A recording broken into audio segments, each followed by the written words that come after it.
Bill, a young antique collector, accidentally finds an antique mirror at a flea market. It attracts his attention with its unusual frame, decorated with carvings in the form of intertwining snakes and strange symbols. The seller, an elderly man with a tired look, sells a mirror for a song, but warns before that, "Don't stare at it for too long." Bill just grins, considering this to be another story, and takes the mirror home. He installs it in his bedroom to make it the centerpiece of the interior. The mirror fits perfectly into the surroundings, but from the very beginning Bill feels strangely uneasy. Sometimes it seems to him that the reflection in the mirror is slightly late, but he puts it down to fatigue and imagination. The first oddities. After a few days, Bill begins to notice that his reflection in the mirror is behaving strangely.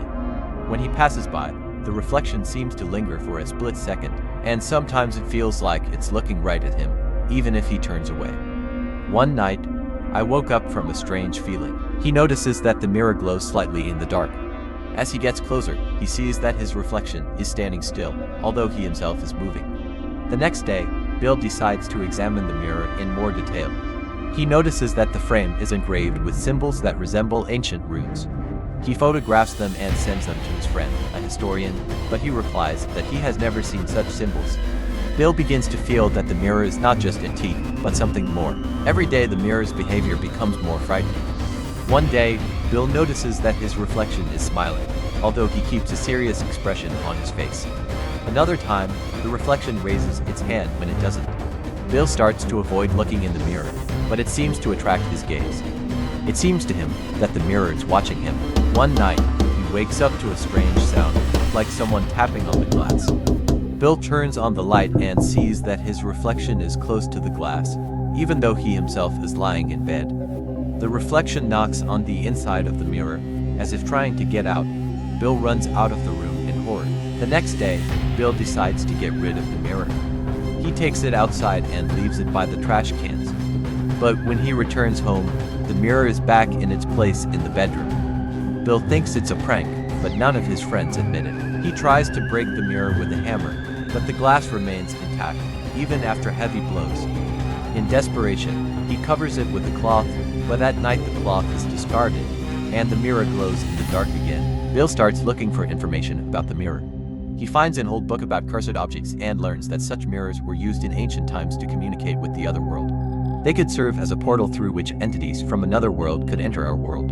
He also learns that the mirror chooses its owner and will not let him go until he completes his goal. The book says that the only way to get rid of the mirror is to find its original creator or destroy it through a ritual that requires sacrifice. One night Bill wakes up and sees that his reflection has completely left the mirror. It stands by his bed and looks at him. Bill tries to scream, but he can't make a sound. The reflection starts talking to him. His voice sounds like an echo. "You've been watching for too long. Now I am you." The next morning, Bill wakes up and feels strange.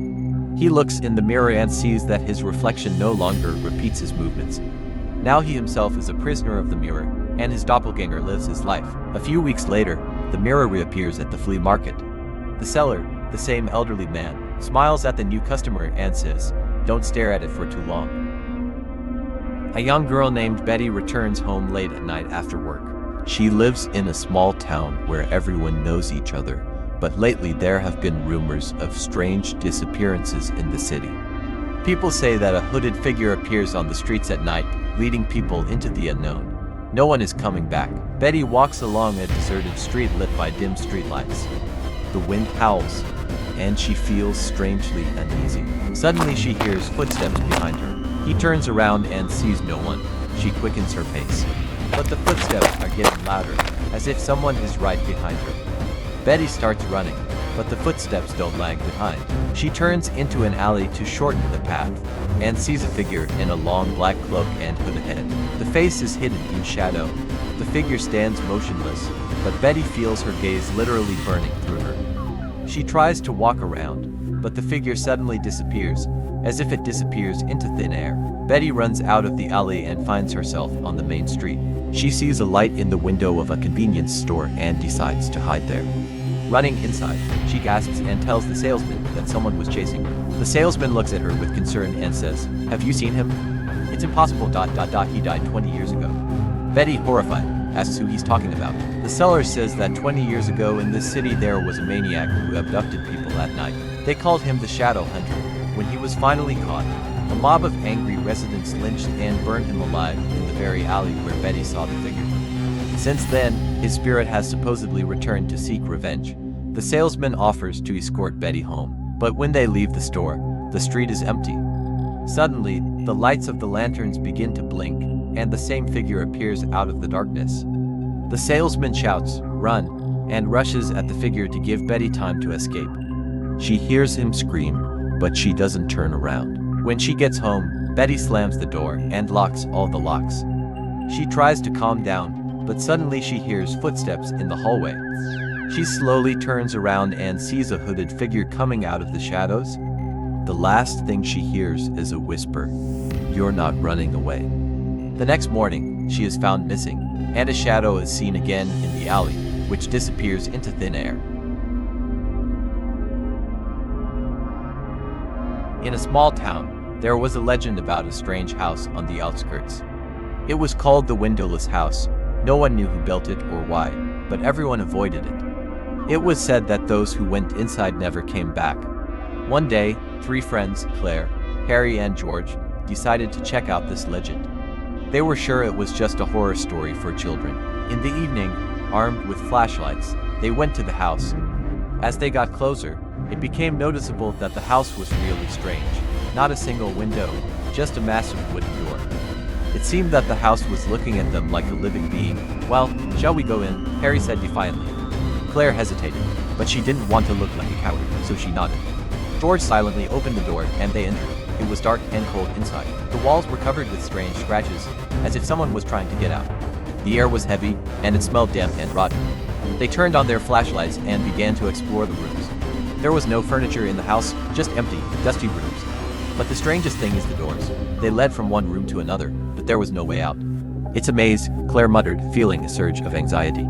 Suddenly they heard a creaking sound. The door they entered through slammed shut by itself. Harry rushed to it, but it wouldn't open. Panic began to build. "It's just the wind." George tried to calm everyone down, but his voice was shaking. They decided to move on, hoping to find another way out. But the further they went, the more the rooms became the same. They seemed to be walking in a circle. Suddenly, Claire noticed something on the wall. It was an inscription scratched with her nails. "They are watching." "Who are they? What is it?" she whispered, but no one answered. At that moment, Harry's flashlight started flashing. In the dim light, Claire noticed something moving in the corner of the room. It was a shadow, but it didn't belong to any of them. The shadow began to approach slowly. Claire screamed, and all 3 of them started running.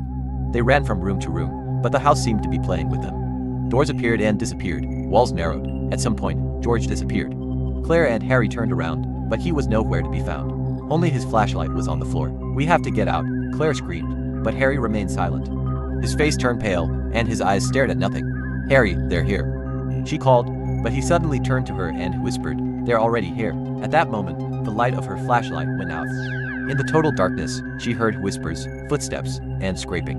The last thing she felt was cold hands pulling her into the darkness. The next morning, the house was empty again. No one saw Claire, Harry, or George. But if you get close to the house, you can hear a whisper from inside. "They're watching."